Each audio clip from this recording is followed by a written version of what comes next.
Hello student, last lecture we have studied principles of IoTs and the next is wireless communication protocol.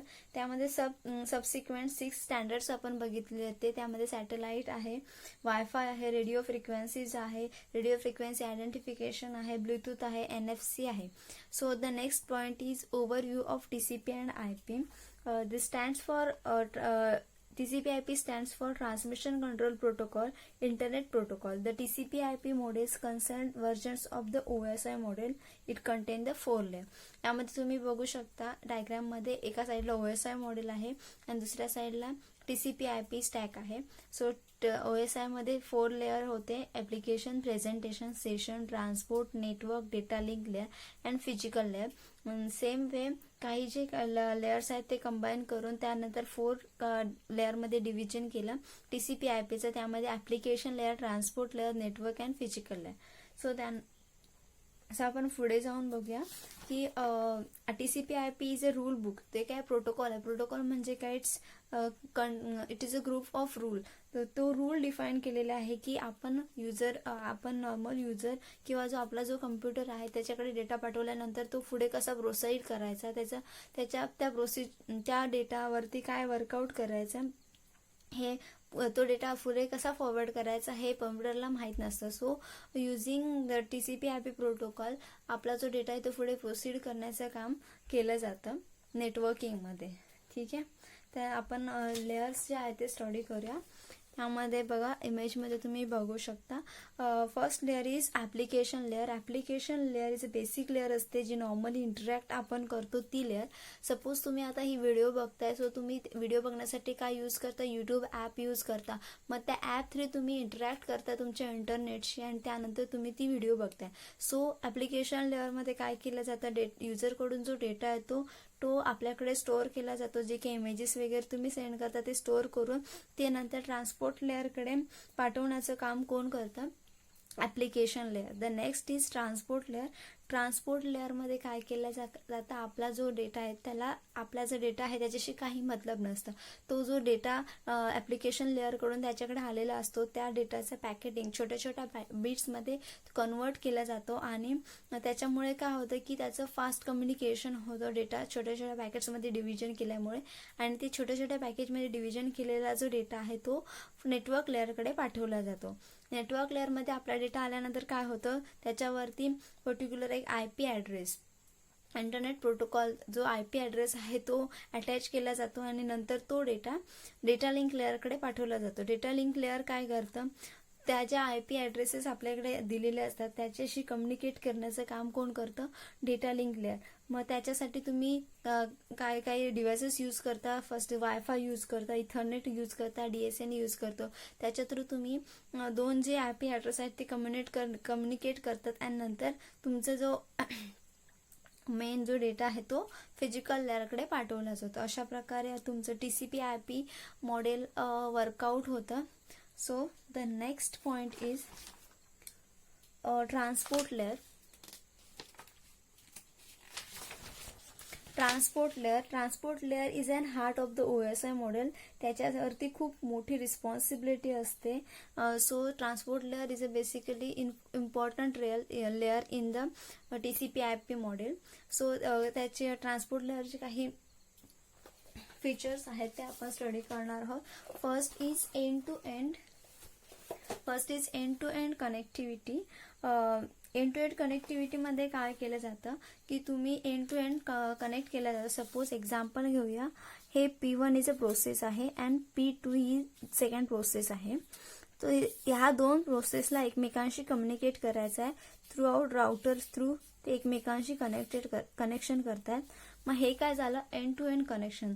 Transport लेअरमध्ये end to end connection केलं जातं. ठीक आहे, next point is flow control. Flow कंट्रोलमध्ये काय झालं, that controlling the flow of data from sender to receiver. याच्यामध्ये sender, suppose तुम्ही सेंडर आहात आणि या साईडला रिसिव्हर आहे. तो सेंडरकडून रिसिव्हरकडे जेव्हा डेटा पाठवला जातो, सपोज तुम्ही सेंडर आहात आणि तुम्ही खूप ॲक्टिव्ह आहात, तुम्हाला जो डेटा आहे तो फास्ट फॉरवर्ड तुम्ही करताय, बट जो रिसिव्हर आहे त्या साईडला जो रिसिव्हर आहे तो एकदम स्लो आहे, त्याचा नॉर्मल बिहेवियर नॉर्मली तो स्लो मोशनमध्ये काम करतोय. मग ह्या टायमिंगला काय होतं, नंबर ऑफ जो डेटा सेंटर पाठवतो तो रिसिव्हरकडे पोहोचतो, बट तो स्टोअर करण्यासाठी किंवा तो तेवढ्या स्पीडने फेच करत नसल्यामुळे काय होतं की मध्ये तुमचा डेटा लॉस होण्याची शक्यता असते. मग ट्रान्सपोर्ट लेअर काय करतो, हा जो डेटा पाठवण्याचा जो स्पीड असतो तो कंट्रोलमध्ये आणण्याचं काम ट्रान्सपोर्ट लेअर करतो. त्यानंतर next is error control. Error कंट्रोलमध्ये काय होतं की तुम्ही सेंटरकडून रिसिव्हरकडे डेटा पाठवला, बट तो डेटामध्ये पर्टिक्युलर जो डेटा तुम्ही पाठवला आहे तो करेक्ट आहे की नाही हे आपल्याला माहीत नसतं. त्याच्यामध्ये काही ॲडिशनल बिट्स तर ॲड केले नाहीत ना. मग हे जे आहे ते फाइंड आउट करण्याचं काम कुठे केलं जातं, ट्रान्सपोर्ट लेअरमध्ये केले जातं. And fourth is acknowledgement. Acknowledgement transport layer providing an acknowledgement for every successful transmission. Acknowledgement म्हणजे काय, सपोज सेंडर आहे अँड तुम्ही तो रिसिव्हरकडे काही डेटा पाठवता, तर मग जेव्हा सेंडरकडून रिसिव्हरकडे डेटा जाईल तेव्हा रिसिव्हर त्याला एक एक्नॉलेजमेंट देईल की I am receiving the message किंवा I am receiving the packets. So हे काय झालं, एक्नॉलेजमेंट आहे. झालं की डेटा सक्सेसफुली ट्रान्समिट झाल्यानंतर तुम्हाला ट्रान्सपोर्ट लेअरमध्ये काय केलं जातं, एक्नॉलेजमेंट प्रोव्हाइड केलं जातं की हा सक्सेसफुली प्रोसिजर झालेली आहे. तुम्ही नेट बँकिंग करता, नेट बँकिंग केल्यानंतर तुम्ही जेव्हा ऑनलाईन ट्रान्झॅक्शन करता बँकचं आणि तुमची रिचार्ज झाल्यानंतर तुम्हाला मेसेज येतो की रिचार्ज सक्सेसफुल. मग हा काय झालं, एक्नॉलेजमेंट झालं. सेम वे ट्रान्सपोर्ट लेअरमध्ये काय केलं जातं, एक्नॉलेजमेंट प्रोव्हाइड केलं जातं. त्याच्या थ्रू तुम्हाला समजतं की ट्रान्सपोर्ट आपला जो डेटा आहे तो बरोबर माणसाकडे रिसीव्ह झालेला आहे. The role of the advanced safes and protection mechanism in a networks and the information exchange is finished by the transport layer. The transport layer has got to be embedded with the economical security measure. Transport layer through आपण जेव्हा data पाठवला जातो तो protected असतो आणि त्याच्यासाठी नेटवर्कमध्ये किंवा इन्फॉर्मेशन जी एक्सचेंज केली जाते त्याच्यासाठी ट्रान्सपोर्ट लेअर जास्त यूज केलं जातं. The another features being accountable for the effective information measure acquisition and the session maintenance. IoT networks are the weak are and simply vulnerable to attack. IoT काय, IoT म्हणजे काय, internet of thing. आपण internet through जे काही डिव्हायसेसचे communication करणार ते internet through करतो. त्यामुळे काय होतं की ह्याचं IoTचं जे नेटवर्क आहे ते नॉर्मली वीक असतं. मग ट्रान्सपोर्ट लेअर थ्रू तुम्ही जेव्हा कम्युनिकेशन केलं जातं त्याच्यामुळे काय होतं की प्रोटेक्शन मेकॅनिझम त्याच्यावरती अप्लाय झालेलं असतं. एरर कंट्रोल असतो, डेट फ्लो कंट्रोल त्याच्या थ्रू होतो. पुन्हा आपला जेव्हा डेटा एकमेकांशी रिसिव्ह किंवा सेंड झाल्यानंतर आपल्याला एक्नॉलेजमेंट येतं.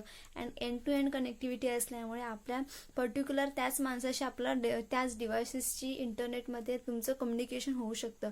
सो ट्रान्सपोर्ट लेअर IoTच्या वर्कआउटसाठी ट्रान्सपोर्ट लेअर मेन काम करतं. ठीक आहे, ट्रान्सपोर्ट लेअर तुम्हाला समजले असेल. IoT मधले ट्रान्सपोर्ट लेअर कशा प्रकारे आहे याची इमेज तुम्हाला मी दाखवते. इमेज खूप छोटी आहे, सो तुम्हाला मी नंतर ग्रुपवरती पाठवेन ती इमेज. आता एवढं समजून घ्या. Then the next point is UDP, User Datagram Protocol. UDP is a connectionless protocol.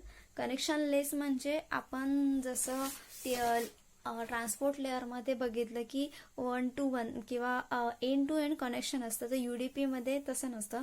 UDP connectionless protocol आहे. ते कनेक्शन करावं लागत नाही तिथे.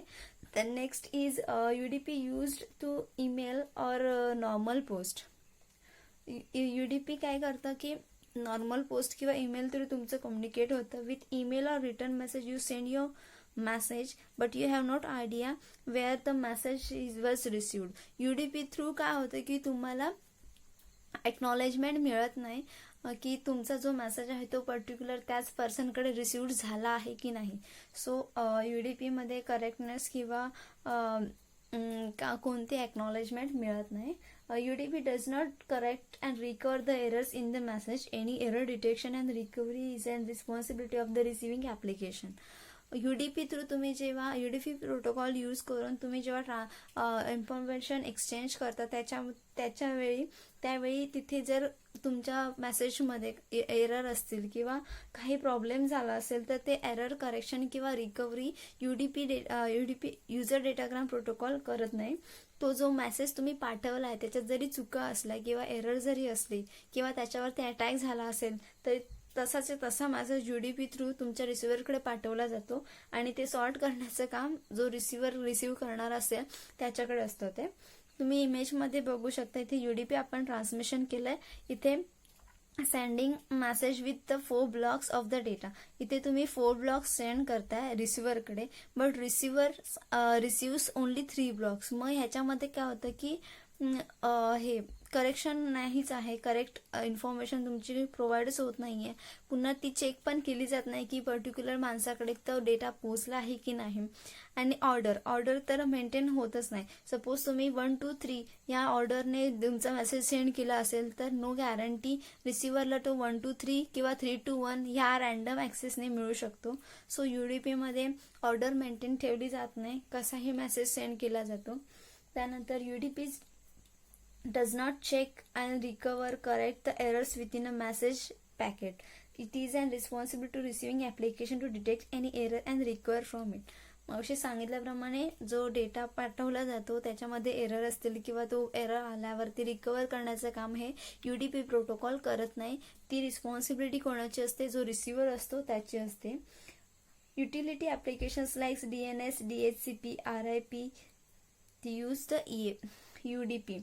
युटिलिटी ॲप्लिकेशन्स आहेत जे DNS आहे, DHCP आहे, RIP आहे, ते काय करतात? UDP प्रोटोकॉल्स यूज करतात कम्युनिकेशनसाठी. as the device kind acknowledgement is a right for causing via UDP versus protocol and employment of the UDP is antiseptic but extend with IoT. यामध्ये असं सांगितलेलं आहे की जरी एवढे प्रॉब्लेमॅटिक जरी असला तरी IoTच्या इंटिग्रेशनसाठी किंवा IoT मध्ये काम करताना UDP प्रोटोकॉल्स ह्या थोड्याफार प्रमाणात यूज केला जातो. अशा प्रकारे युजर डेटाग्राम प्रोटोकॉल तुम्हाला समजला असेल.